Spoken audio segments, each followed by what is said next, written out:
And we are live. Gentlemen, welcome back to another episode of the Mecca of Banter podcast. I am this week's host, Henry Wind. You can find me on Twitter at Henry Wind. And fellas, let me freaking tell you. It's a great week to be a Manchester United fan. I mean, come on, Doves. Let's get after it here, fella. If it was cool with my fiance to smoke inside the house, I'd be lighting up a cigar right now. But I got the veto on that one. We have so much to die. Hey, now, Doves, let's go, baby. Come on now. No way. You won't. I want to keep living here. Yeah. We have so much to talk about this episode. Today is our special edition, ended the Premier League season review episode, where we're going to deep dive into some individual awards. But don't worry, we still have a lot to talk about with St. Louis City, as well as the manager merry-go-round that is the Premier League at the moment. But before we dive into all the goodies today, let's check in with the fellas. Let's get Connor Sindobri. How are you feeling, man? What's going on? Thank you for calling on me. I appreciate it. I'm doing great. I'm doing fantastic. I had a fantastic Memorial Day weekend. I hope all you guys did as well. Truthfully, I needed Saturday, fellas, for my mental health. It has been a very, very, very, very, very long season. It's been a shit season, but luckily we had Saturday to sort of give us a little bit of positive for the year, fellas. So, to be honest, I had a lot of sodas this weekend between between the City game, between playing golf. So I did celebrate. But it's good to see you fellas. Happy to dive in. Sucks the Prem's over, but here we are. Here we are indeed. Lucas Winkleman, how you doing? I am muted. What's up, boys? No. How about it, dude? That's crazy. Dude, I do that on every work call too, without fail, starting out muted. Dang. What's up, boys? Good to see you guys. Man, it's been a hot minute since we've had all six of us on one episode. I feel like, and this is just as good an episode as any to have all the proper representation and dive into some season awards. But yeah, had a really good time at the City game on Saturday too.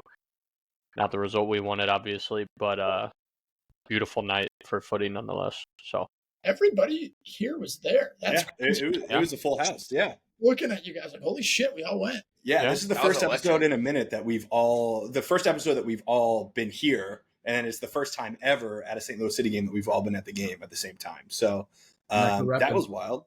Andy Hoover. What's going on, fella? Great, man. I'm glad that the season is over and you guys don't get your own little whole dedicated podcast episode to the FA Cup show. So, we're good. You know, like Dope said a while ago, St. Louis City was supposed to be my saving grace, and they're not.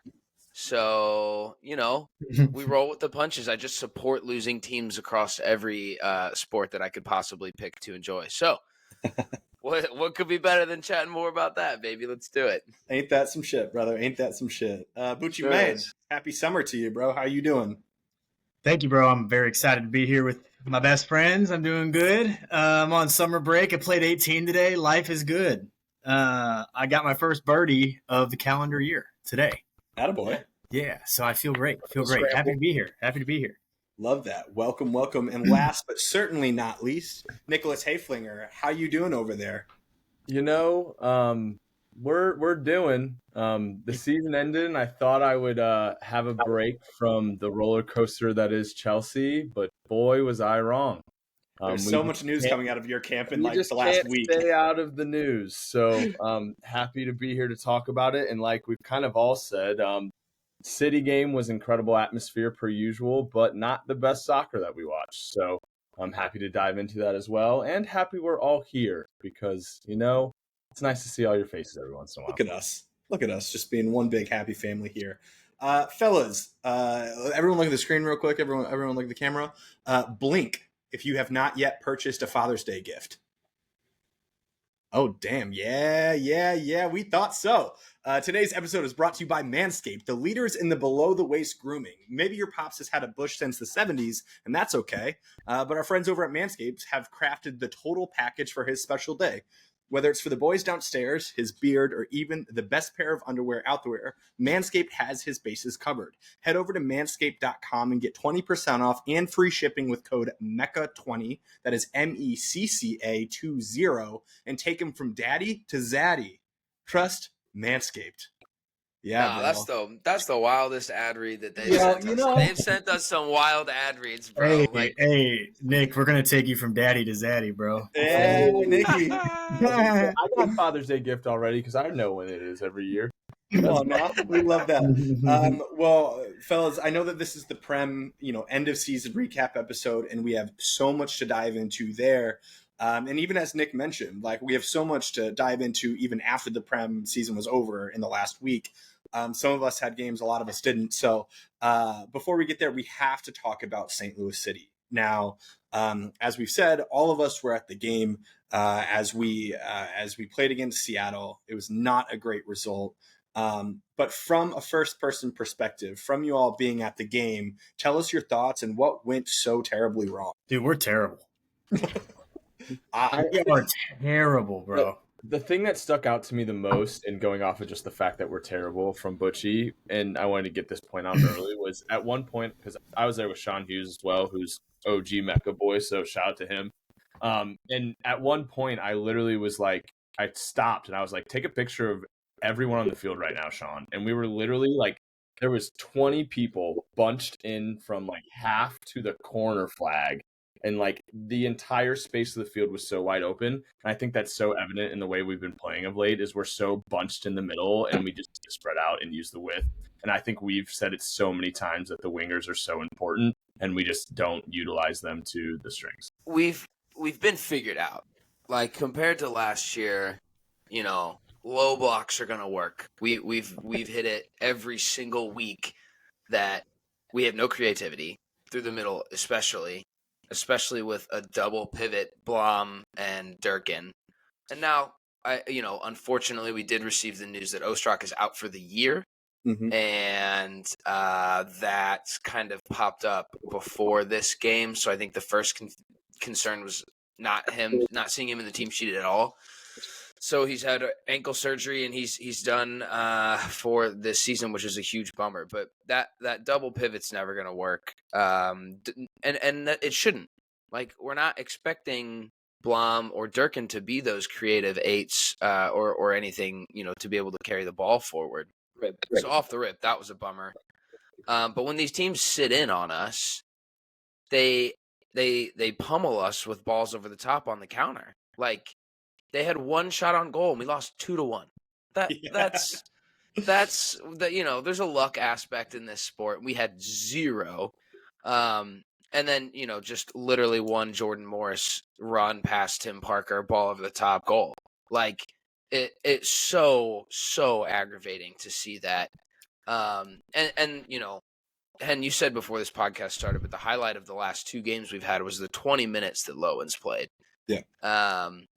So, obviously it gets better with him in the fold, but that's it, dude. There's nothing redeeming about it. We have no depth. We have nobody off the bench that I trust to put in a good shift.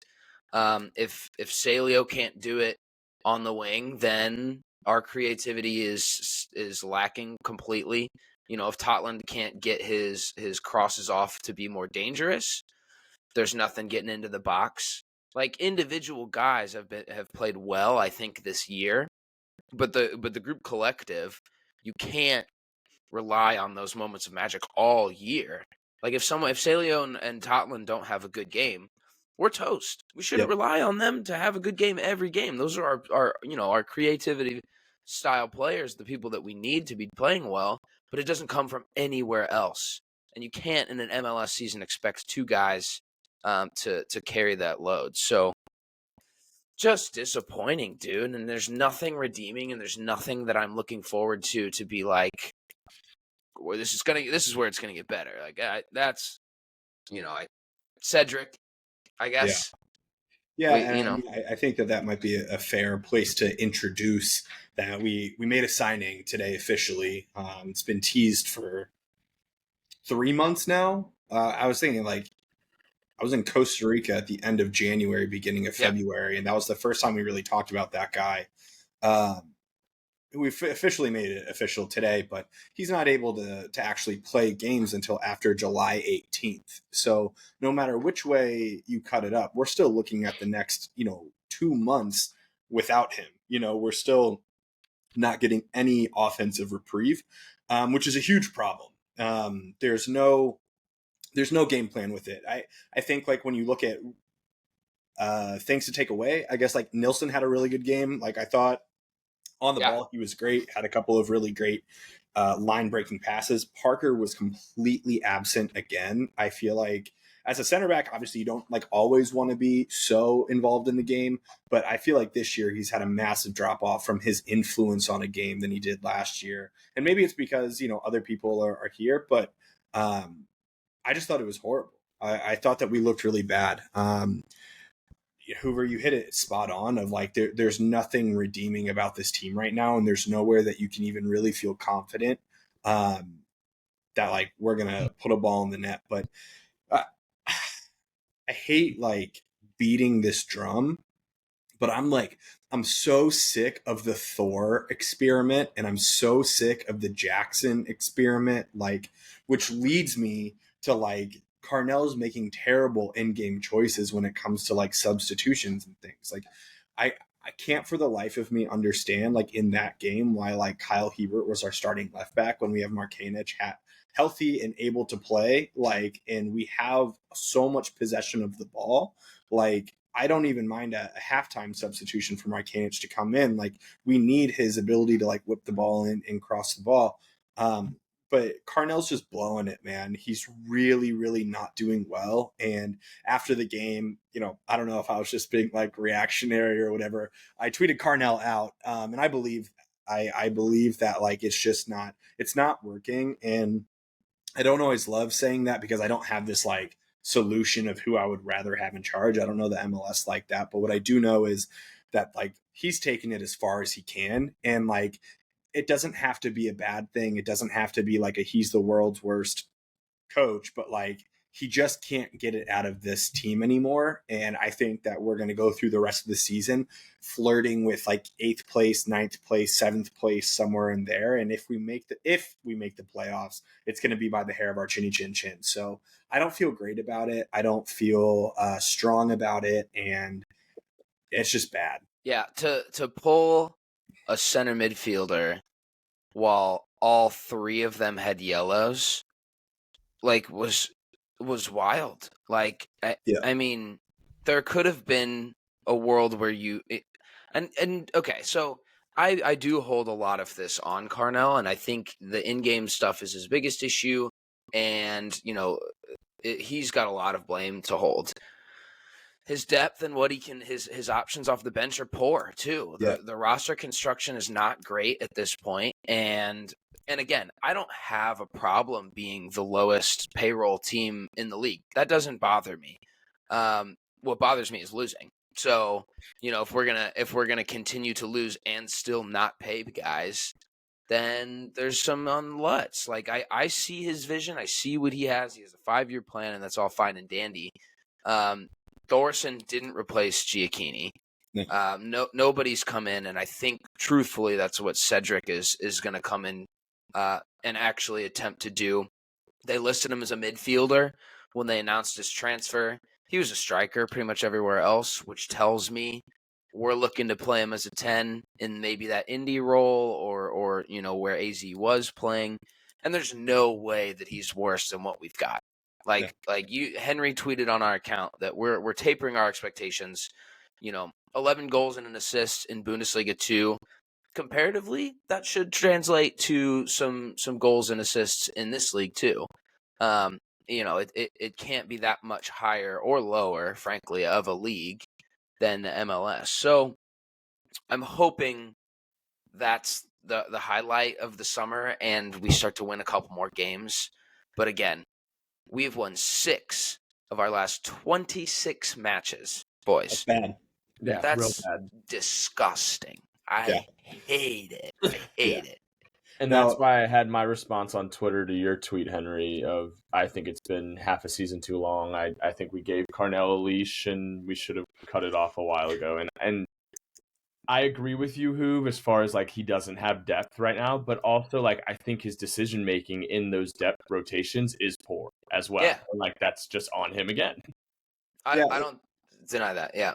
Well, it's going to get really interesting, especially as the season progresses. You know, at the end of 2024 season, there's a couple of guys who are out of contract at the end of the season. Most notably would be like Parker and Yarrow, which maybe this is where we're getting these like rumors of signing like a fourth and fifth center back. Like we're looking at that guy from Australia and we're looking at the Papadopoulos guy from Dortmund, which is funny because genuinely like this is no bullshit. Like whenever I like play career mode or whatever in FIFA and I like use an MLS team, I always sign him because he's like always like a free transfer, but whatever, neither here nor there. But like maybe that's where we're addressing some of these things, but signing like a couple center backs certainly does not help the lack of production moving forward. I wish we got like a rebate or like a bounce back for every single time we mention tactics with Michael, like on this podcast. But like, I know, seriously, yeah, seriously, it's like tactics with Michael today, like came out with yet another gem of an article where he was talking about like the lack of production really stems from like this midfield depth issue that we don't have the creativity needed, and it certainly doesn't work with like the combination of Blom and Durkin +1. Like it doesn't work with Blom and Durkin Leuven, Blom and Durkin Indy, Blom and Durkin, like it doesn't work with that. But that's all we have right now. Like we don't have any other solution for it. So like until we start signing some other guys, and maybe that's what happens in the off season, maybe we look at like a couple of contracts that we move on. I don't know, but I feel like this is what it's going to be, which brings me into, you know, we play Saturday against Inter Miami. We go to Miami to play Inter Miami, best team in the league. Winks, Butch, any thoughts regarding this Miami game upcoming this weekend? Yeah, I think we kind of talked about it before, but if their stars, if they bring their stars with them, I think it's a walkthrough for them. I feel like they've looked so good, and we're, you know, like we just talked about, we're in a space right now where we can't get anything going. We don't have that guy with the killer instinct. We're just not playing like we saw at our peak moments last year. I feel like we've had so many opportunities to take 3 points in games this year and just haven't, for several different reasons. I think it'll be interesting to see if Lewin starts this game. I think that all of us would have liked. Yeah, I think all of us would have liked to have seen that last game. I know that you and I were talking right when he came on that he probably should have, you know, came on at half at minimum, and that might have been a bigger game changer for us. But bringing him on last game after, you know, already being down doesn't do us as much good as, you know, potentially helping prevent, you know, the own goal and then the one a few minutes later. But there's a lot of maybes around this game. But what I don't understand, though, is like Leuven comes on, and then in the 87th minute, we get a free kick, and Berkey goes forward, like for the free kick, which obviously gets the crowd on it. You know, you see Berkey going forward. And there's always that like what if situation where, you know, St. Louis pulls an Allison like from 2 or 3 years ago when Allison Becker scored for Liverpool. But like we got so excited, and then for the next 6 minutes, we were all over him, you know, and like momentum is a thing, and it sometimes takes these weird moments for momentum to get swayed, but it's like, why couldn't we do that any of the 88 minutes prior to that moment? And it took that for us to even look like we had a fire lit under our ass. And I think we said this a couple weeks ago on the pod that like if we don't start turning this ship around, it's going to get pretty nasty at the stadium, and it's going to get pretty nasty on social media. It's very fascinating to see people's interpretation of where the problem is on the field. And I'm not out here saying that we know better or worse or anything than anyone, but we know ball pretty well between the six of us, and we see some things, and sometimes you see other people put out takes where, you know, they're pinpointing it on one guy or a group of guys, and it's just not what it is. But personally, like I think some of the people that are talking about like people being nervous that Berkey's going to leave next year if we don't start turning things around. I think Berkey's here, bro. Like, I don't think he leaves Europe to come here without being committed to being here. But I do think he's frustrated. Like, I think he's so frustrated. See the frustration in him, and that was one thing I wanted to point out. And that's what you want out of your captain. Oh, for sure. I think he's playing the captain's role of he's the senior veteran that has been here, done this, and played in harder competition. So sometimes I have a hard distinction with keepers being the captain because they can really only do so much from the sticks. And then without Lowen, who's the other guy on the field that you're really looking to as the leader? It's not Klaus. But you would hope that it is Klaus. Like, that's the thing. Klaus or Nilsson. It's just not happening that way. And that's what I think is so confusing. And I think that there's a lot of backlash, and kind of what prompted that statement for me is, like, I see a lot of shit coming Klaus's way, to be honest with you. There's a lot of people that are, like, talking about Klaus, like, just not being that guy. But I think each one of us have been in a situation, certainly not at the MLS level, but, like, we've been in situations where we've played with a group of guys around us that maybe not as talented as you are, and you are limited in what you can do, and then you try to overplay and you try to whatever. Whereas, like, last year, like, even though it didn't happen the entire year, because, like, Klaus was injured and then Giacchini was injured at the end of the year, but, like, at the beginning of the year, Giacchini and Klaus played off of each other so well, and they could always rely on each other to, like, do that work. And this year we don't have that even in the slightest bit. So it's like Klaus, I think, is playing bigger than himself, and it's causing him to not be in the situations that you need him to be in. But also, bro, in the game against Seattle, how do you not bring Sam on? Why is Thor the substitution that you make? Like, you know that we're going to pump the ball long. Why aren't you bringing Sam on? And I don't love, like, this, like, long ball, pump it long, whatever, but, like, Thor's not going to get on the end of anything. What the fuck are we doing? There's a world where you can agree that Klaus has regressed, but it's still not his fault. No. Like, the people that are just blowing Twitter up with, why is he playing? Why is Sam not playing? Like, they're not seeing the intricacies of the game at all, in my opinion. Like, there is something that Sam does bring to this team, and it's you can acknowledge it. He scored 8 goals last year. Like, 100% MLS quality striker. He's not going to combine with Klaus. We have seen that over and over and over and over again, that they can't play off of each other in a style that we saw Giacchini do last year. So I don't think he's the solution. Like, I understand not, like, being mad that you don't see him all the time. Like, this Seattle game was probably a situation that we should have seen him, but he's not the answer. He's not taking Klaus's spot is not where we want him. You want him on the field for Lowen's free kicks in the 80th minute, though. You know what I mean? He's a big man in the box. I honestly think Klaus's biggest issue, in my opinion, is when you have a Giacchini next to you, not every single night are you being relied on to be the only source of production. Like, Klaus is very good at link-up play. When you have a Nicholas Giacchini, you can play provider. You're not expected every single night to play goal scorer. If I don't score, we're not going to win. And that's what we've seen so far, is, like, there are those moments when Klaus is so good at build-up play. He likes the 1- and 2-touch passing, and for whatever reason, it hasn't connected.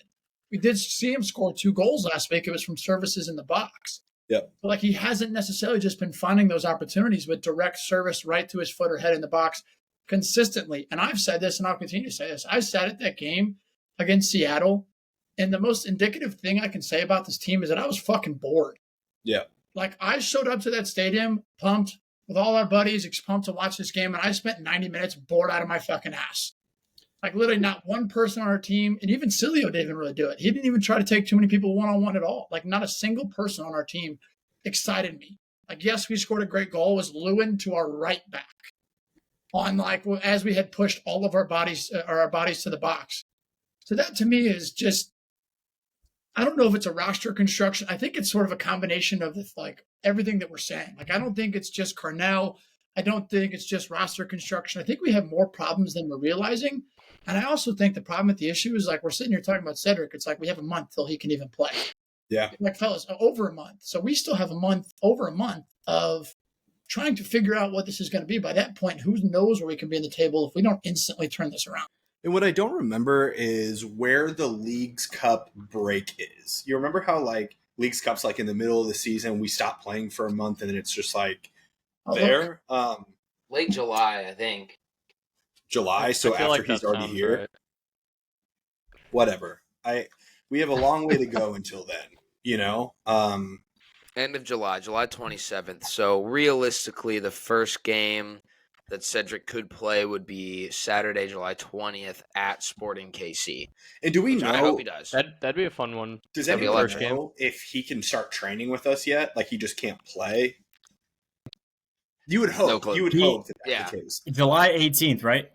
Yeah. That's That's when he's available for selection. Yeah. Yeah, because that's when the MLS transfer window opens, so he can't do anything till that day. Okay.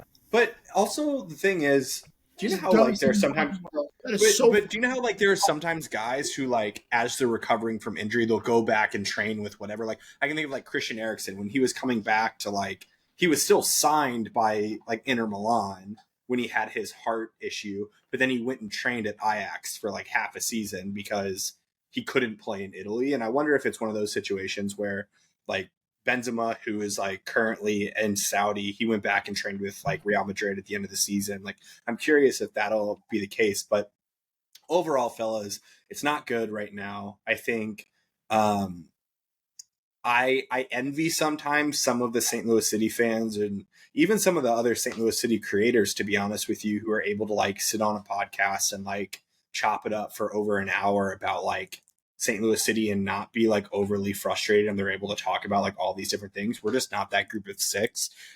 Sometimes the passion does get the best of us, and shout out to our Twitter. Sometimes it gets a lot of buzz and whatever. When you have six people that all have the login, you never know what takes you're going to get from it. But we'll see how we go on Saturday. If it's anything like how Miami's been playing this season, I guess the only like redeeming thing is like if all of the big guys take off, because obviously Messi's going to the Copa America with Argentina. I could see him skipping the game. Luis Suarez, I don't know if he got called up for Uruguay. I could see him skipping the game. Like that's your only hope. But I think that we're going to get pumped. But we do have a lot to dive into with the Premier League. And first off, Manchester United, fellas. Manchester United are FA Cup champions, and in a big way. Manchester United are FA Cup champions. Is that all the Premier of you League? Said we couldn't do it. Is that the Premier League? Even you guys said it. Hey, all of you said that we couldn't do it. I never. For the last 3 weeks, all I said was my only focus was the FA Cup final. Yeah, that's all it is. That's all it is. And I'm sure the confidence was just. I don't never know. Doubt. Yeah. I don't know if all of you... I bet on him. Confidence was through the roof. Probably because their odds were so damn good. I would have tossed a sprinkle on it. I should have, yeah.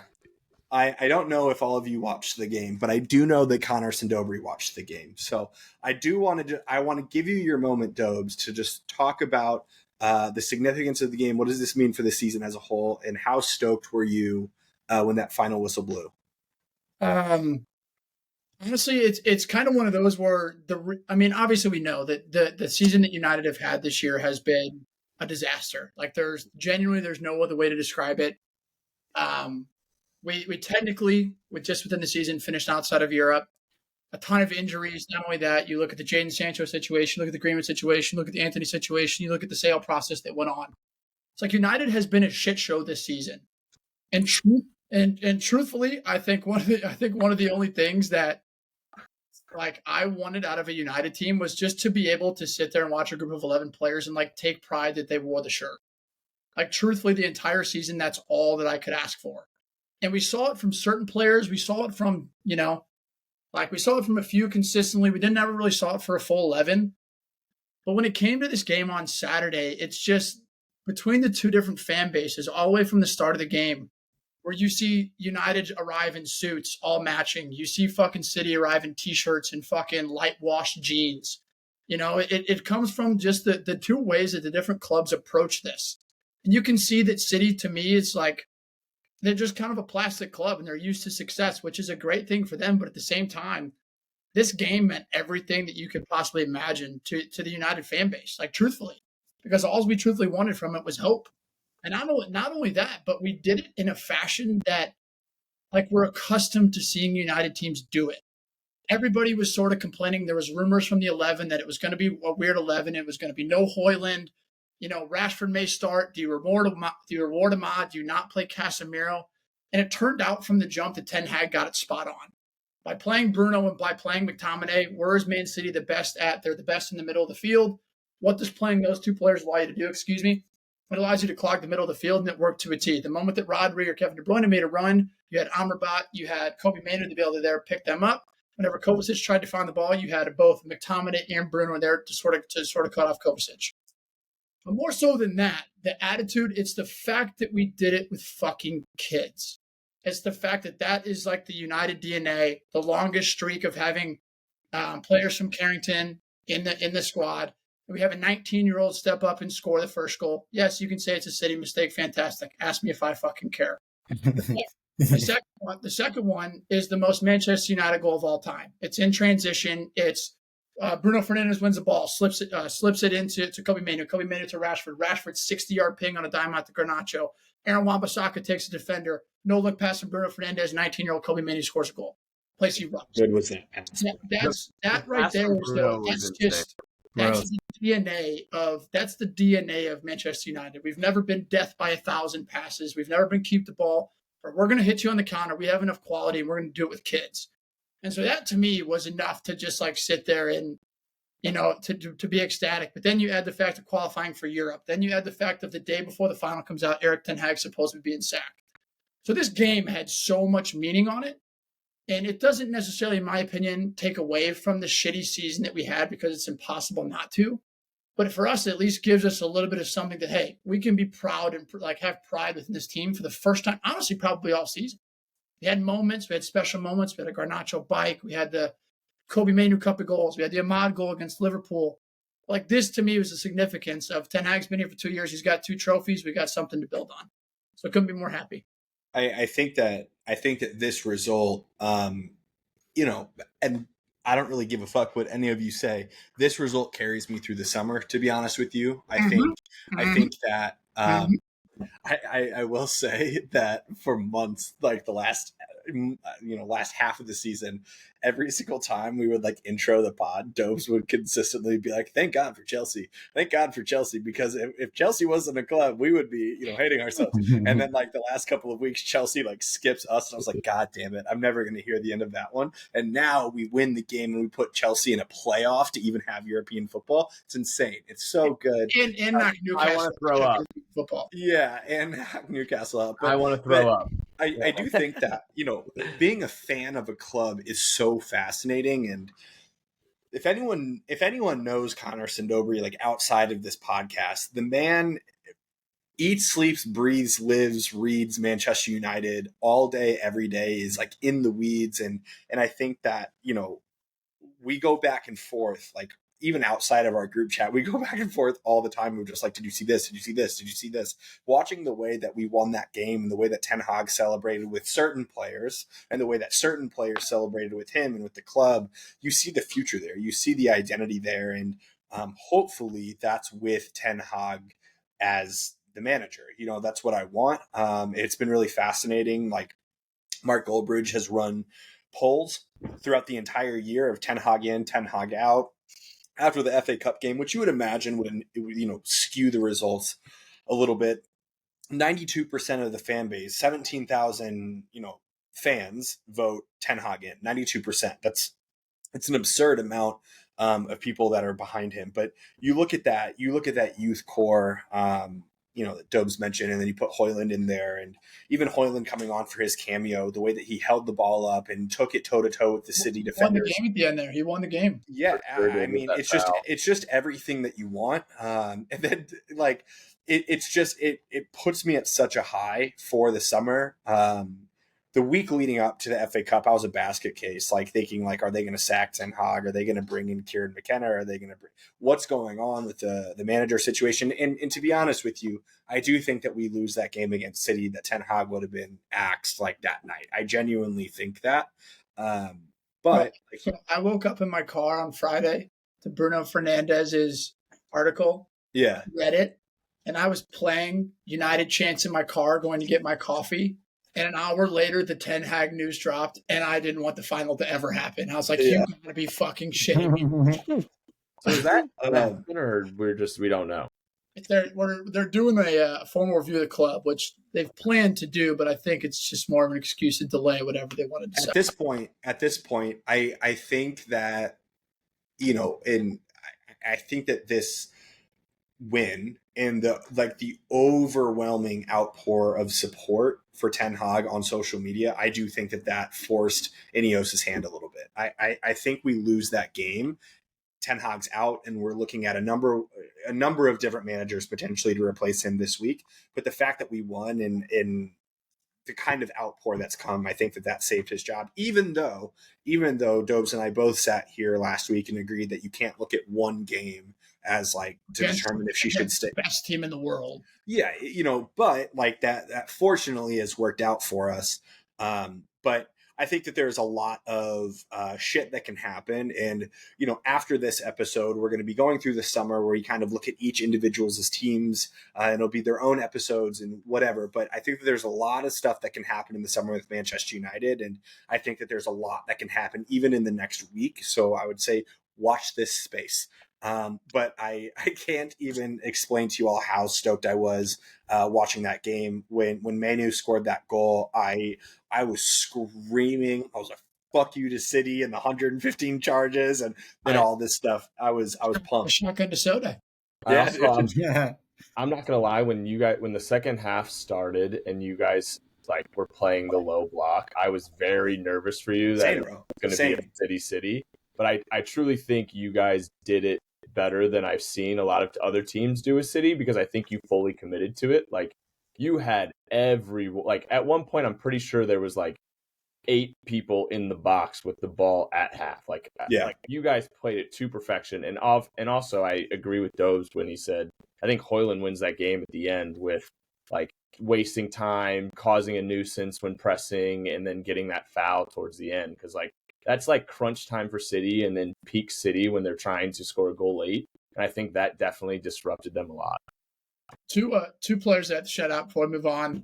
Johnny Evans. Yep. He just completed football at Man United. The only trophy that he hadn't won at Man United was the FA Cup. That's hysterical considering how long he's been there. That is so funny to me. And I have to shout out, he finally broke his 0-6 streak at Wembley. He finally got rid of that fucking curse. Shout out Mason Mount for breaking his 0-6 streak at Wembley and finally getting himself a trophy at Wembley. I dig that. And also, just to finally see for one last time, Licha and Varane locking it down. People are like, why does you guys led the league in shutouts last year? The center back pairing, why aren't you guys good now? Well, you fucking saw it on Saturday. Dude. And also, this is going to transition perfectly into the next segment, but to watch the outpour of all of these pundits and journalists just abusing Ten Hag to his face of this is your last game, and you know that it's your last game, and you're going to get sacked, and this is your last game, and this to his face, and it's just unbelievable. And you look across the Premier League right now, and there's this manager merry-go-round going on where we'll start off with Chelsea, because I think it is the quintessential example of this, where Pochettino was walking into, take it back a year ago, Pochettino was walking into almost an impossible job. It just was. The Bowley administration at Chelsea has been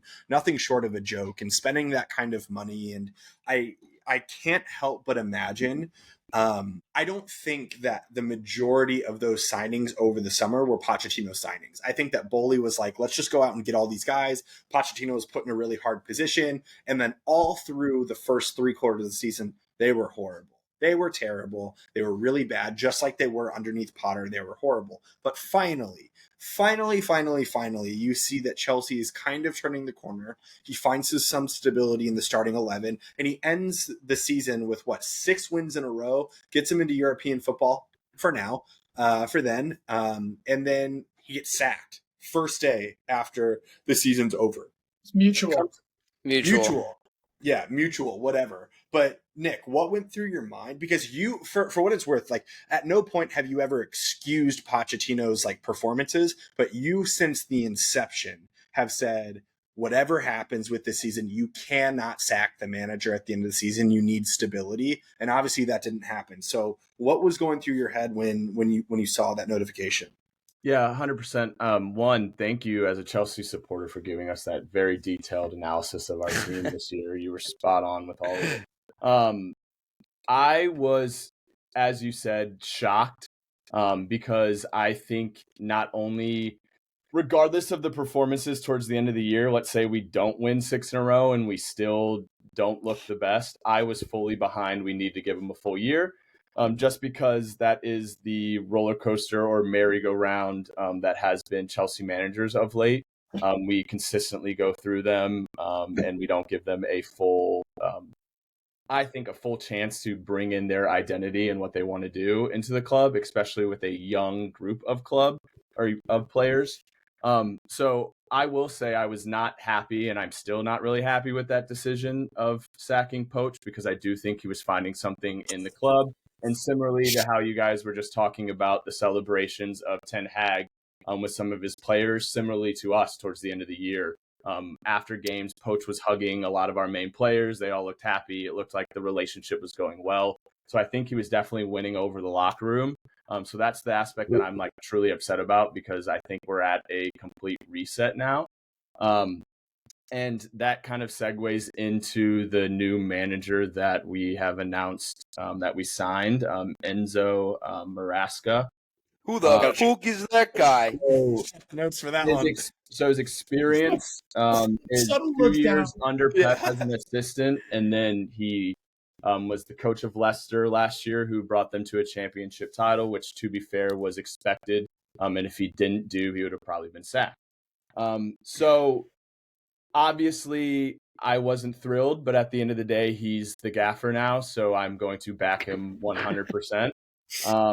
I think the board came out and gave, after the firing and sacking mutual agreement of Poach, they came out and kind of gave a description on who they were wanting to look for. And to be fair, I think that description fits this manager perfectly. They were wanting a new face, someone with new ideas and new tactics.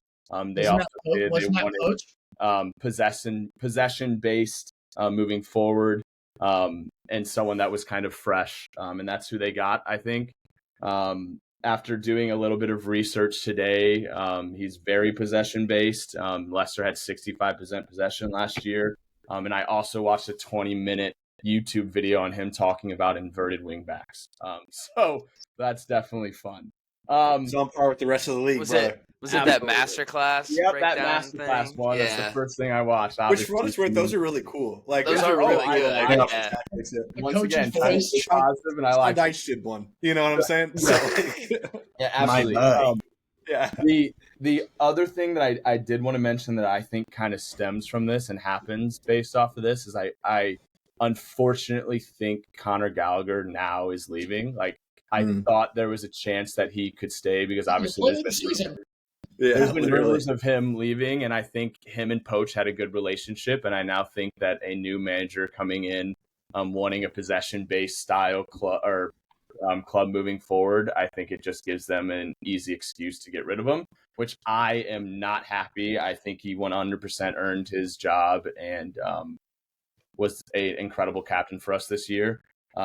But yeah, besides that, we move, and I guess it's another week, and who knows. I also do want to say, and I know this won't happen, but I'm just going to say this. I think if this is a huge risk by our board, and if it doesn't pan out and we do sack this guy in a year or half a year, I think our board needs to be looked into before the sacking. I imagine that they're going to sell Chelsea in the next 2 to 3 years. It has not gone well, and I think that they're gonna dip out. Not gone well is interesting when you go from 12 to 6 in one season. But you didn't get European football. Like, you spent £1 billion and you don't have European. No, you're not. Conference League. That's League playoff. Hey. They're in a playoff, brother. Yeah, that's still in it. Playoffs. Should win it. We're talking about playoffs. And when we win it, we'll be the only club with all those trophies. So, genuinely, fellas, I think, and I forget where I saw this today, but I think that, like, you see it with United, and it's the same exact situation where it's, yes, Bully them did bring Poach in, but, like, It's owners want their own guy that not only their own guy that can just manage, but their own guy that like answers the correct responsibilities. They want to puppet. You're right. And so that's where I think that's the unfortunate part of football. And that was because truthfully, if you look at right now, whatever this guy's name is, Madika comes in and he has what, $1 billion worth of players that were signed last year for Poach. And so if you only give him a year, these managers deserve 2, 3, 4 years because you're not signing him for 5 years. So that's why I'm saying but that's what I mean. It's like coaches have also been fired before 5 years. That's what I mean is it's the unfortunate job right now where what happens, for example, if you do necessarily want to get rid of a little bit of the deadwood, you can't get rid of anybody. You're forced maybe keeping a Conor Gallagher or players you don't want to force because you got your own like financial fair play issues. But then it comes into like what happens? Do you keep him or do they just fire him again? Because that's the same reason that I want to stick with Ten Hag is because of the cycle. And I feel like you guys gained. I agree. You guys gained momentum, and that's where I just like whatever this guy's name is, whatever you decide to do with him, it's on the ownership to truthfully decide if they want to give him time or if they need instant success. Yeah, Nicky, you've doubled down on all this, and I think this is you're like. There's no banter here because you are like very realistic and sensible about how you approach it. Yeah. The wild thing to me, and you agree, we're talking about the same thing kind of in circles here, but like Cat's got 35 players that he's never worked with. Mm-hmm. And Poch didn't either. So like you were beating the drum over and over and over this year about we haven't seen the same lineup, whether that be injuries, whether that be experimentation, whether that be going through the motions of trying to figure out what's best. This guy's going to have to do the exact same thing.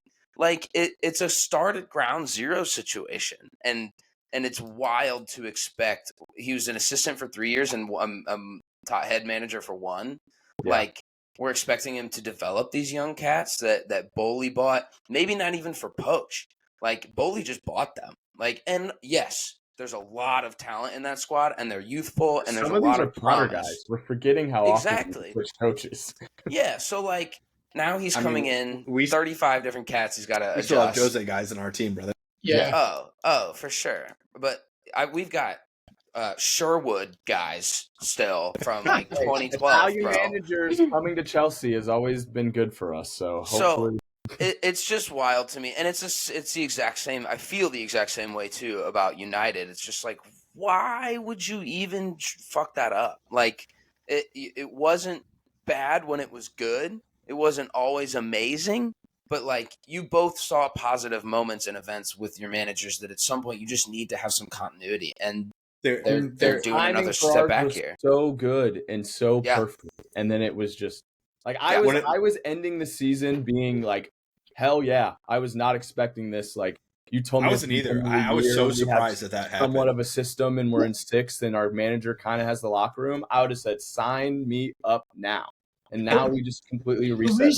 Truthfully, the reason I feel bad for these managers, because you think about it, like we can sit there and a coach can sit there and watch game tape, right? They can sit there and all they'll be able to see is how Conor Gallagher played in the Premier League. These guys don't get to see these guys every day in training. And a lot of times you learn more about these players and how they are every single day in training. So now this manager has to come in. Lineup. That's what I'm saying. Now this manager has to come in and be like, well, this guy's training well under me. He wasn't training well under Poach, but he's playing well under me. Do I keep him? But he doesn't know these situations. And now he has to say, all right, we got to evaluate who's staying and who's leaving without ever training with him. Yep. And that's just, he's coming in with a hand behind his back. And that's why the ownership has to give him time. The mentality of these players, they're having to prove themselves over and over again for a manager to fight. I mean, it's not a bad thing, but like I think overdoing that and making I feel it's like they're resetting their confidence. Like I'm imagining Mudryk coming in like after building a relationship with Poach and like finally playing, trusting in him and like getting him minutes. Like now he has to show off in practice and try to score goals to show off for this guy. So but I also think like kind of in another sense, like if there are consistent performers who are consistently showing up in training, who are consistently showing up in games, like that's where you see those guys emerge. Like if you have these guys who can either turn it on and turn it off, and like I'm saying that from experience with the Manchester United squad, like there are players in the Manchester United squad that when they decide that they want to ball out, they ball out. But then like when they're just kind of like chilling, it's like a 6 out of 10. But they have an 8 out of 10, 9 out of 10 in their like arsenal. They just don't do it, you know? So I think that it is tough on the players. It's tough on everyone. I don't understand it from a manager setting. And I think with, you know, the Manchester United thing with Ten Hag, like it makes so much sense to keep him, especially when you look at our competition. You look at Pep and you look at Arteta, and you look at Spurs with Ange. Those three teams have like an identity. They know what's expected of them. And then if we are going to take that fourth spot, you know, you have a new manager with Liverpool. You don't know what's going to happen there. You don't know how he's going to get on with the players. There's just potential for inconsistency. Then you have Chelsea. There's potential for inconsistency. Then you have Aston Villa, who's playing in European football. There's potential for inconsistency. It makes no sense for Manchester United to change the manager right now when you have three other teams who, in theory, are ahead of us with Arsenal and City and Tottenham, who have an identified way of playing already. So I think if you change the manager with United, you automatically reset the project, just like with Chelsea. That like if Pochettino continued into this next year with Chelsea, they would have been in a much better position to get top four than they are right now. And I just don't understand it. I cannot understand it from a fan perspective and from someone who's thousands of miles away from where they are over in England, but I don't understand it at all. I just thought of this, but to be fair, I also think right now is probably the best coaching market we've had in a while. I completely disagree. Really? I completely disagree with that statement wholeheartedly, because there's a lot out but there. Like okay, so of the available managers, other than the guy that you got, because I don't even know his name, but other than the guy that you got, who would you say is on the market right now that you would like? The list go and get? That's the list. Zidane. Zidane's not on the market. I think Jose Mourinho's still technically on the market. But the thing is options for Chelsea, and like you got to think options for Chelsea. Like, well, we're already signed. We already figured out who we wanted. We went with the new guy. Okay, I'll like you guys, like of the last year, I've been in agreement with you guys. The coaching market has been shit. But I'm talking about like right now. I think it's at a better spot than it has been in a very long time. So like I'll play the game with you, right? So like if we look at like the available managers, Xavi technically is available, but he has made no indication that he's looking for another job. Sure. So like I'm going to take him off of the market. Zidane also is not looking for another job. He will probably, if they don't get Xabi Alonso next year after Ancelotti leaves, he will probably go back to Real Madrid, or he'll go to France after Deschamps leaves. So then you're left with available. So you look at Pochettino, you look at Tuchel, Kieran McKenna, who allegedly is signing another tenure at Ipswich. Ten Hag is more successful than all of them.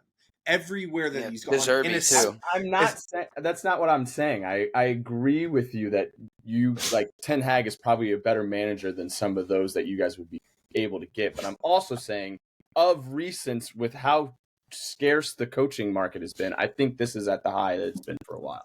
I don't know. Too. It's a great coaching market for like Brentford. Like if they want to find their guy, go find your guy, dude. Like. And like honestly, like I don't want to be this guy, but like next year, Ancelotti. How do you think Bayern didn't go after any of them? Bayern's company. There's another person who was on the market. Bayern's hiring Vincent Kompany, who had 5 Premier League wins. That's his experience.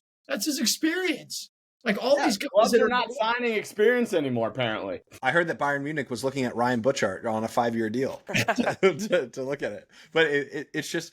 I don't know, man. I think when you look at next year, not saying that like, you know, some of these guys would go there, but Ancelotti's out of contract. Julian Nagelsmann's out of contract. Ancelotti's announced he's going to retire. Still available right now at Madrid. Nagelsmann, I think, is still available.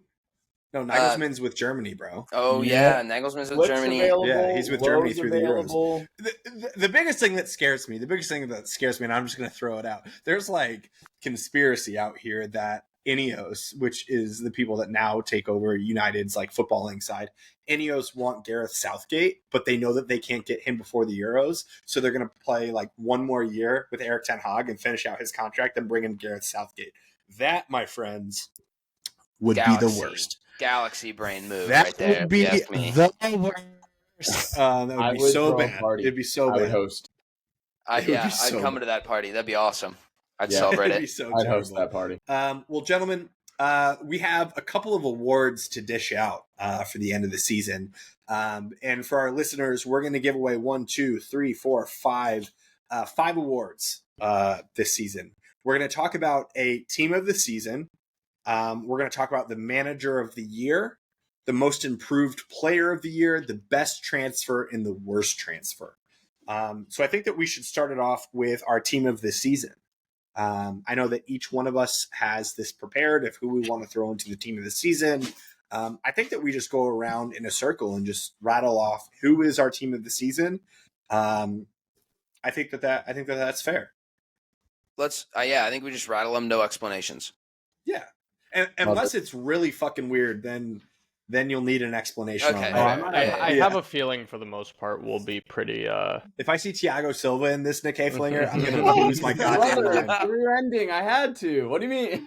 Wait, we also want to throw in. We can only use one player from each club, right? Not yet. Yet. That's going to be our closing segment. Oh, that's going to be our closing segment today.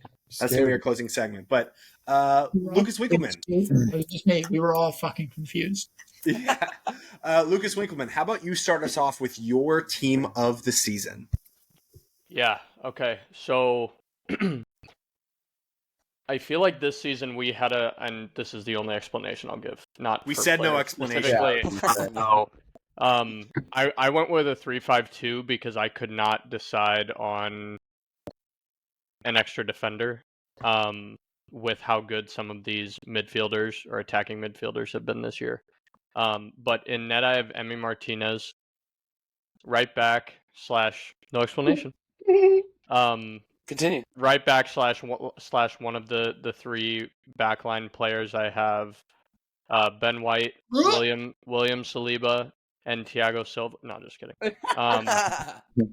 And unfortunately, I have VVD as a third one. My 5 midfielders consist of Foden, Rodri, Odegaard, Rice, and Palmer. And then up top, Ollie Watkins and Erling Haaland. Wait, hold on. Say your midfield again. Foden, Rodri, Odegaard, Rice, Palmer. Okay. I would love to see how that would work. It's got it has to, but what's the balance? Yeah. That's like a 3-2-3-2. That's you guys figure it out and just make it work. That's a Rodri will just anchor that shit. Yeah. Did you threw Van Dijk in there? Van Dijk was your one of your 3? Yeah, man. It was I was like I had a couple different players in my head for the other center back position, and just looking at stats, looking at ratings, looking at like how teams performed. I know that there are going to be several positions that we could slot several players in and make an argument for. I just loved like after what was it what did you all win? Martinez. Martinez is a good shout. But after Liverpool won the Carabao Cup or whatever, and Van Dijk had that quote in the dressing room of like, you all said that I was finished or whatever, and then like the next 4 weeks dropped absolute stinkers in every game. I was like, this is unbelievable. Okay, 3-5-2. Starting us off strong, Lucas. Andy Hoover. I've also got Emi Martinez as the keeper. You guys, there's some wild ones. There's a little wild here. I am going Trent Alexander-Arnold on the right. Hear me out. No explanation. Right. No explanations. Does he know ball or not? Who's your right back? Let the fans make the decision. Yeah. Maybe if his strikers and attacking players would have put more of the balls that he sent into their box, he'd be higher up on everyone else's list. But that's fine. That's cool. I've also got Big Verge. I don't give a shit about defending. Half these fucking team of the seasons, they just stack with wing players and call them defenders. Yeah, fuck you, Trent. Virgil van Dijk. I've got Big Verge. I'm the one who said no explanations about here defending all my picks. Saliba, Destiny Udogie out on the left. Thank you very much. I had to slip some Spurs player in there. Thank you. I'm going with more of like a 4, the Bradley Carnell special, 4-2-2-2. I've also got Rodri and Declan Rice, Palmer, Foden, Watkins, Haaland. Special shout out, didn't make the list because Fulham was in 13th. Robinson was an amazing left back this year. Just throwing that one out there. Very fair. Very fair. I didn't know that this was a starting 12, but I'll give you the starting 11. Should I have 12? 1, 2, 3, 4, 5, 6, 7, 8, 9, 10, 11. Oh, yeah. You're right. Can't believe that Van Dijk is in yours, but Bucci Main. Harvey Elliott. Yeah, spaghetti head. Ramen spaghetti head. All right. In goal, I've got Vicario. Woo! He's a dog. Absolute dog. Left back, I've got Vardiol. I've got Van de Ven. I've got Saliba and Trent. No Verge in mine. Shit. I'm going 4-3-3, by the way. So, and then my 3 midfielders, I've got Rodri, Rice, and I've got Foden. And then my front 3, I've got Palmer, Ollie Watkins, and on the right, I've got Big Mo. Big Mo. So on to the next one. I kid you not, Bush. We are 10 out of 11 of same. You're kidding. Swear to God. That's because we know ball. We know ball, bro. I also have Vicario, which I'm so surprised, Hoover, that you did not put him in there. My lack of bias is actually embarrassing me. So I should have had more. But Vicario was awesome, especially the first 60% of the season. He was a revelation. At one point, we were talking about signing of the season with him as a keeper. Vicario, I have the same back 4 as you. Van de Ven and not in your starting 11, Hoover, is crazy to me.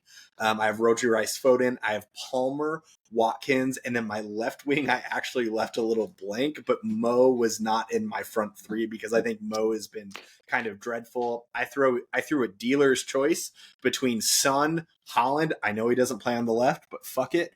And then Garnacho because I'm biased as fuck, and I loved watching him play this season. So 13 team? Yeah, I was gonna say, this guy's out here calling names. Yeah, good God. 12. Nick Hayflinger, throw us your 11. Absolutely. I had Vicario in goal as well. I had Robinson at left back. I thought he had an incredible season. He also led the league in interceptions as a left back, so shout out to him. I have Tarkowski and Saliba as my center back partnership for team of the year. Big old James, bro. Brexit tackles. Second in clean sheets, and Tarkowski was a big reason for that. He also led the league in blocks. True. And I thought he had a great season. I have Kyle Walker as my right back. I'm playing a 4-3-3. My midfield 3 is Rice, Rodri, Foden. And then my front 3 is Son on the left. I'm shocked he's not in any of your guys's. Haaland up top, and then Palmer on the right. Well, to be fair, Watkins, he was one of Henry's 3 left wing options. Son was in my don't count that. You're like, no. I just made a decision because I'm not a bitch. Connor Sendober, you want to bring us home? Sure. So this is going to be the Mecca banner. This is going to be the correct one. If you're still here and listening, this is the one you need to write down. This is honestly, I don't think this is necessarily a wild card for my goalie because I truthfully think that with the team that he had, Pickford is my goalie this season. He was my backup, to be fair. He's been fucking insane this year. Left back Vardiol, Mickey Van de Ven, Saliba. My right back, I'm going to be biased, but I think that Delo has been our best player. He's been fucking fantastic. Say it louder, Dope. Say it louder, brother. He's been fucking fantastic this season. He was voted our player this season. My midfield 3, I'm actually going to go Rice, Rodri, and biased again, Bruno Fernandes. But if you look at it statistically, if you want to say Odegaard, same stats, more chances created. I know it wasn't his best season, but a best season for him is still better than basically everybody else. And then my front 3, I'm not scared to not put Haaland in mine. I don't care how many fucking goals he scored. He wasn't in mine. I don't think he's the best overall front forward. So my front three, I'm going Palmer, Watkins, and Foden. Foden, yep. Honestly, I don't know if you guys will, the craziest that I can't believe that Winks didn't say is I was very close to putting just Gabriel and Saliba, because together I have them in another list. They were fucking the best center back pairing in the league this year, by far none. It's tough. It's tough looking at that and looking at like individual body of work as well, and like I don't know. It is interesting though. Like the absolutely nailed on players of this list are Rodri, Rice, Foden, and Palmer. I'm pretty sure was in all of our lists. Mm-hmm. And Saliba. Interesting. Yeah, Saliba as well. Interesting. Yeah, Dobes, I think you're completely justified with the Haaland, not putting Haaland in there. Haaland was kind of shit this year. And I do think that after his contract runs out with City, I think he goes elsewhere. I don't think that he's enjoying his football right now just by the looks of it. But pretty interesting. We have a couple of different selections. At the end of this episode, we're going to go through a combined 11, only getting to use one player per team, and that's where we'll decide as a group of who we want to put in. But moving on, we have the manager of the year. Manager of the year. Good evening. Good evening. Good evening. Yeah, that's a great place to start. I had Unai Emery. He was great all season long. Took massive points off the top clubs. What a revelation he's been since last year coming in. Who else had Emery? I did. I did. Can we show some love to Oliver Glasner at Palace though? Because he saved him. Yeah, he saved him, bro. Season, he was really good. He was really good. I'll be very curious to see what he does next year. Granted, he might have a depleted squad. I think Olise is going to United. Eze might go elsewhere. Guehi might go somewhere. But the last half of the season, he definitely deserves some plaudits. But pretty nasty that Emery is 6 out of 6 on the manager of the year. I'm surprised a little bit. Winks, this is not banter, but what was your reason for it not being Arteta? We lost both games to Villa and both to West Ham and didn't win a trophy. I think that with the I think he did a great job this year. I think that we saw a lot of improvement over last year, which was a great season. Obviously I feel like we ended the season completely differently than we did last year, so there's progress there. But as far as maybe the expectations that were placed across each team for Villa to have beaten City and beaten us twice, they undressed City and then beating us twice. I think that we needed to win a trophy. So did Arsenal underperform this year? Gotcha. All right, just moving on. You just gonna any you can argue it how you want, but like the way that Manchester City are right now, like the last 4 years, it's been Manchester City and then everybody else against each other. So we made them look pedestrian, but it's just us, Yeah, not everyone can say that they did the same. But all right, Emery is our manager of the year. Pretty unanimous. That's insane. I'm very curious about this one. Our most improved player of the season. Butchie, how about you start us off? Yeah, no problem. I wanted to be a little bit different because I have a feeling a lot of people are going to pick the same guy. So the guy I picked, I actually don't know what's going to be the unanimous choice here. Yeah, I don't think we're going a lot to. of different ways. Well, mine was last year. This guy had 10 goals, 1 assist. This year, 21 goals, 2 assists. I went with Alexander Isak in a very poor Newcastle squad. Newcastle squad. He was very close to being in my team of the season. He was phenomenal. That's a really good shout. He was not even on my consideration of this award. Isak. Okay, I like that. Yep. That's a really good shout. Nikki. My picks are very biased from here on out. I think it's Cole Palmer. He went from not possibly being in our starting 11 to being the person we're going to probably build our team around for the future. That's all I really don't hate it. About it. Are we talking about these, or are we just going through them? Well, I think they talked about them in a short, succinct 20 to 30 seconds. I don't think that's an issue. I think that's fine. Okay. The only reason I didn't pick him was because he just didn't play a lot last year for City.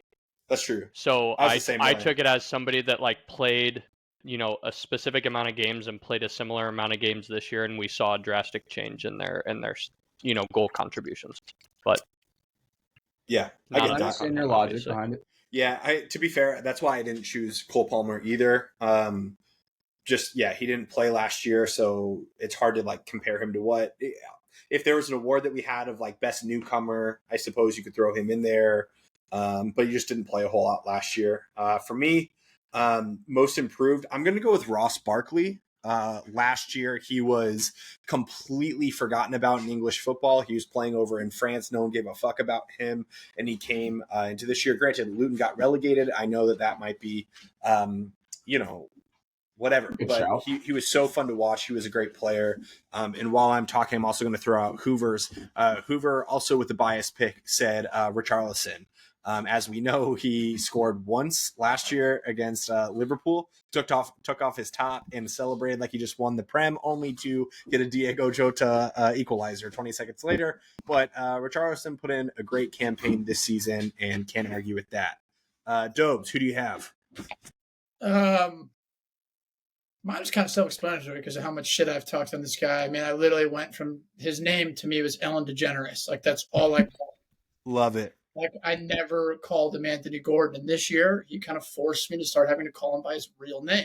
Have to go Anthony Gordon. I'm looking at his Premier League stats from 2022-23, 1 goal, 0 assists, 23-24, 11 goals, 10 assists. And with the England squad. And probably there's an argument to where in certain games that he could very well start for that England squad as well. I think he's going to be the starter. I think he's been fantastic this year. He was definitely on my list when I was looking through the most. He was a dog. Yeah. Yep. Okay, so who do we have? We have Gordon, we have Barkley, we have Palmer. Who else do we have? Richarlison. Isak. Winks, have you gone yet? I have not.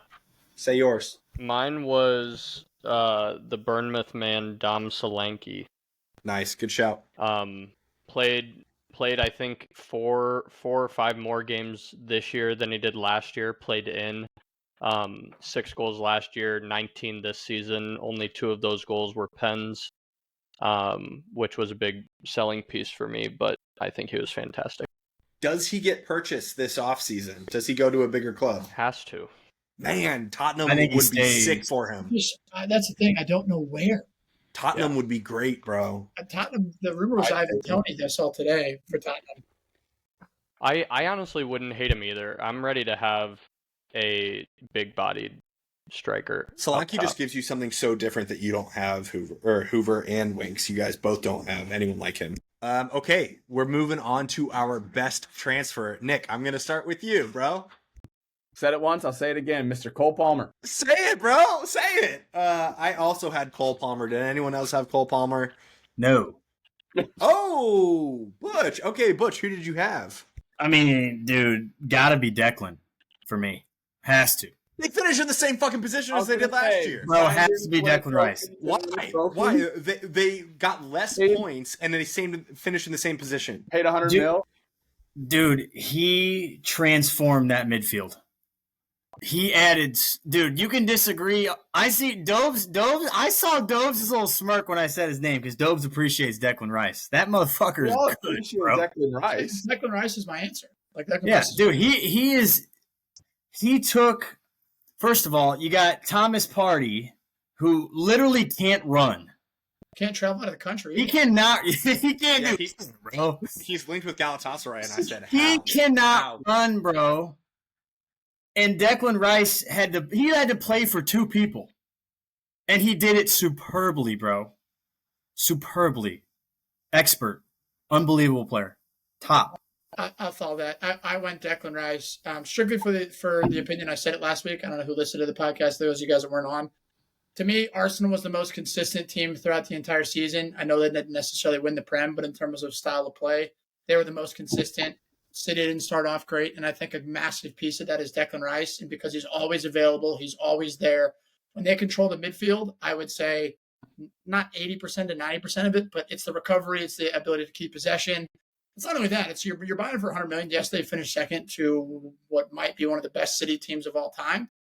He's going to be there for the next 10 years, fellas. Like, that's the sign you get it now. It's going to be consistent. Impact.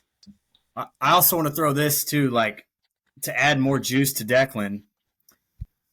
He came to a really big club with a lot of money on his shoulders, right? And he had his best ever season goal and assist wise ever in his first season at a big club. Yeah, he definitely didn't let the transfer transfer value. After I've seen him, like, his price tag is cheap for real. Like, what you saw from Caicedo and him is like there's the couple galaxies between the quality. Yeah, I think that's a good shout. Winks, did you go Rice as well?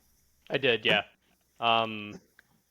Looking at my notes, Dobes kind of hit it on the head. I think that after watching Partey the last few years and even Jorginho a little bit, I think he just brings something that we haven't had at our club in that position. And like you said, Dobes, his ability to play true box to box is actually insane, especially for his size and with the intensity that he plays. I think it, in a similar way to when we first signed Zinchenko, and that kind of unlocked our midfield. Rice, did something very similar, but I'd argue to an even greater extent, just unlocking the way that other players in our midfield and all around the field. And the timely goals too. He scored big goals this year. Yeah, and the thing is Rice is going to take the W on this award for this group because he gets the majority on this one. There's been 2 players that I can think of in like recent history that maybe 3 that have been that expensive, that have been worth it, that have played exactly the way that you want. Declan Rice is one of them. So he played really well, but I just don't think for me, when I look at it, is who gets the best transfers. He didn't really elevate that team in the sense of they didn't take him from any different position. And granted, it's hard to go from second to first. I get it. But Cole Palmer coming in and doing what he did, I think that it's hard to ignore that. Andy Hoover had Mickey van de Ven, which is hard to argue with as well. If you can remember, fellas, it wasn't so long ago that Ange Postecoglou sat in a press conference and was asked, can you afford to lose Eric Dyer because of how important he's been to this Spurs team and for how influential he's been? And Ange looked at that reporter and said, yep. Because of Mickey van de Ven, I am so excited to watch him ball out at the Euros and to see what he brings. But 3 votes for Declan Rice brings our best transfer of the season to Declan Rice. Worst transfer on the opposite spectrum. Who did you all have? Butchie, who's the worst transfer for you this season? Bro, mine was close. I'm torn here, but I got to go Mason Mount. He was terrible. He was terrible. How can we do this? He was terrible. I mean, Kunku, worst transfer of the year. They both didn't do jack. I can't say it because I'm a teacher, but they didn't do anything, bro. That's why worst transfer shouldn't be judged on how long you're injured. He played 20 games and had 1 goal, 1 assist in 20 games. He played like a combined 3 games in a row, maybe. Doesn't matter, bro. 100% matters. You got Matheus Nunes, who played an entire game with City and played 3 games. Bro. How much did I out for? How much? The whole season. 60, 70 mil? Yeah, same as Nunes. Stop, bro. What are we talking about here? Stop. Mason Mount was terrible, and we all have to accept he was terrible. Mason Mount was mine as well. Really? And you know what? Well, I'm going to do it then. I'm going Caicedo. I'm going to. Man balled his last 6 games. Yeah, he's also 120 million, and we got a kid that can do it for free. Mount was 80, only 20 million difference. You said I wasn't going to do it. I wasn't going to go there, but I'm going there. For me, and Calvin Phillips and guys that like were healthy and didn't play. My other one was Calvin. I'm going to say that. Calvin is a special shout out because he was horrible when he went to West Ham halfway through the season. He got gambling charges. Not associated with this game, though. Not associated with his performances. Tonali is my choice, and so he gets injured in training. It's like, oh, dude, you fucking suck, dude. I don't listen. Think he just needs to take roulette off his phone or something. He needs to take it off the app off his phone. Okay, he needs to focus more on the game. I do want to say, and you can go back. There are the receipts. If you go back to our season preview podcast and we go to flop of the season, Tonali was my choice. And the fact that Tonali didn't even get to do what he did because he got fucking put on all of these suspensions, Tonali is my choice as the worst transfer of the season. He's trying to get the money, majority, so it's not Mount. No, bro, no. Tonali getting suspended for something 100% that's in his control. If you get injured, that's so frustrating, that's so annoying. But like, it is what it is. Tonali made those choices himself, bro, and then also continued to make the choices when he was suspended to continue to gamble. And motherfucker, that's Andy Hoover's choice too. Tonali gets 2 votes in this one, and Lucas Winkleman had it, and you're like, "Oh, I'll jump on it to get some." Dude, it's in my notes. Tonali is my choice for sure. I'm gonna make it 3 as well. Come on, Tonali, that's a sweep. Because he was if you guys remember at the beginning of this season, he was my pick for potential best transfer of the season. Yikes. So naturally, with my gambling luck, pun intended, he starts the season in awful form and then gets given the 10-month ban. Yeah. And I get it. You know, he'll miss the Euros with Italy because of it too. So that is a huge flop. Tonali's our answer for that one. So Ansu Fati. Like, yeah, that was bad. That was bad. So many on here. Yeah, this was not a great year for all of the transfers. Oh my God, he was Tonali was 75 million. Yeah, but here's what I want to say about Tonali though. If he did not do the dumb shit stuff, but he did. Okay, yes, but I'm asking you hypothetically. I don't think because there's a player there. He's a real good player. I don't think he would have been the flop of the year in a 38-game season if he got to play 38 games. I think if Mason Mount doesn't miss fucking 14 games, then I think he's a lot better than he is. That's the logic. That's the logic you're using right there. No. Yeah, that is. Games is not because Mount still got to play a decent amount. How many games did Tonali play, you said? He played 6. That's 6 games. 6 games. 6 games. Mount played 20 games. 6 games, 75 million. He's not your worst transfer of the season. Dude, I'm just saying the dude bet on shit, man. I'm just saying, like, Mount played 14 more games than him and had 1 goal. 1 goal. But the thing is, you're judging Mason Mount based off the shitstorm that is Man United. I just wanted to hear you say that. Yeah, like you did. Is Mason Mount quality? Is Tonali not quality? Exactly. They both were out the whole year. Okay. If you have a fully fit, non-sanctioned Tonali and a fully fit Mount, I'm taking Tonali all day. All day long. I'm resigning. I'm out. John, I'm out. John, I'm resigning. You're actually going to take Mason Mount over Tonali? I'm resigning. No, Mason Mount doesn't even get in the England squad for the Euros if he was fit. No, Tonali would be the starting midfield player for Italy. To be fair, Kobe Manu kind of just made no room for Mason Mount. Exactly. Reality. So yeah. Preach. Say that word. Our last, and we're going to end with this one, fellas. We are going with our best 11 of the season, but the caveat is we're only allowed to use one person from each team. So 1 player per team. You cannot repeat teams, but you got to build a starting 11. This can go a lot of ways. This is going to be really difficult, but I think that there's still legs to this. Can we just auto throw Cole Palmer on the right wing because that's all Chelsea has to offer in this? Does anyone else have any other Chelsea player or any other right winger? Well, I'm cool with it. No, I just had Palmer on the other side, but that's fine. Okay, that's fair. I'm gonna go with. I guess we can just go around and do this to the best of our ability. My starting keeper. There's a lot of choices here. I went with Pickford as my keeper. Gotta use the top half of the table in other positions. Pickford's my keeper. Only person I want to throw up is Tarkowski. Is the only person on Everton I could see making. That's fair. Side. And that's the only, and I think that would be a good position to throw out there because he had a great year. And I feel like there's other goalies we could maybe like. like Martinez. I feel like that's a great pick because who else do you?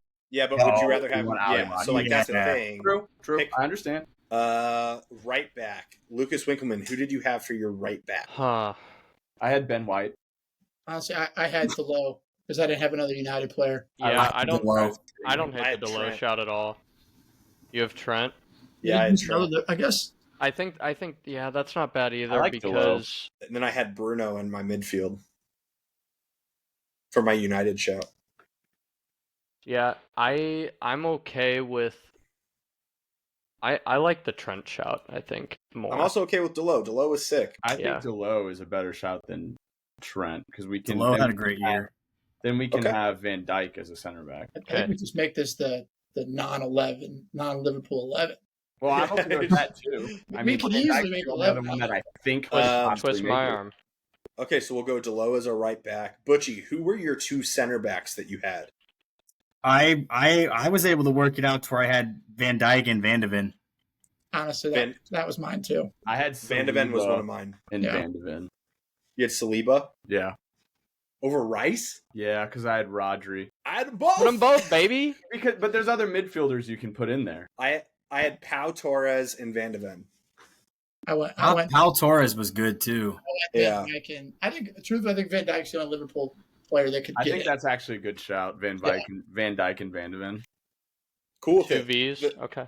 The Netherlands back force there. I like that. Left back, did we have Anthony Robinson for left back? Yes, sir. Love that shout from the fellas. Robbo. Dopes, what's going on in your midfield? I had the two almost undroppables where I played Rodri and Rice. Those are my guaranteed City and my guaranteed Arsenal players. Okay, word. And what about your? Are we doing a 4-3-3? I'm assuming.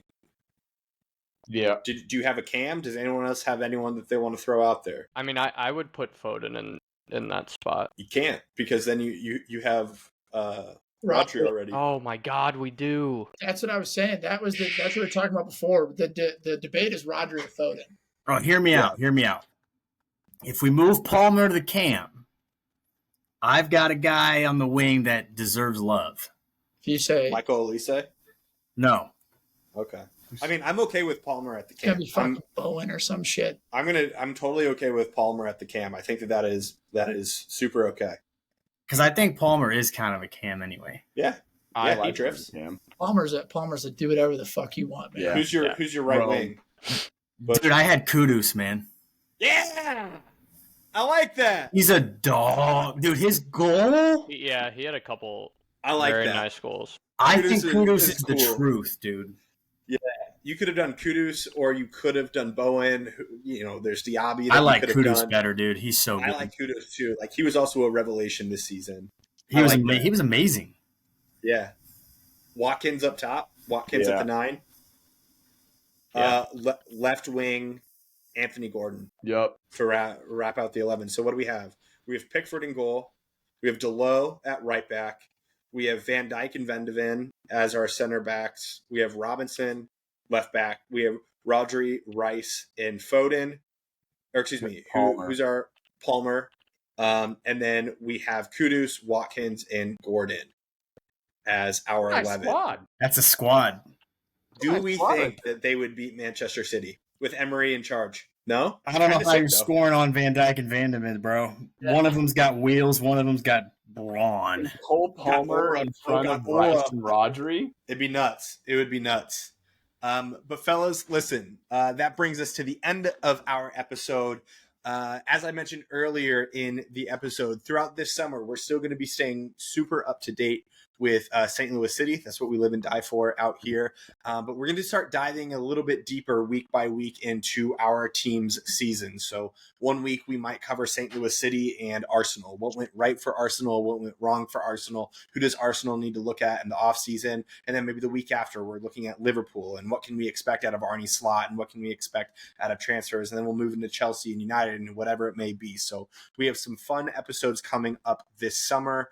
A couple of long ones, a couple short ones. We're going to be really good to round out season 3 of the Mecca of Banter before we come back into season 4. And don't forget, we have a Euros and a Copa America kicking off here in a couple of weeks' time. As always, I want to say thank you for sticking with us this long. Make sure to check out all of our socials. Follow us on TikTok, Twitter, the Instagram, and can't wait to debate with you all on Twitter throughout this week and every week up and coming. Last but not least, check out Manscaped for 20% off and free shipping worldwide. Check out Mecca20, MECCA20. Cheers, fellas. Good job. Cheers. Cheers, boys. Cheers.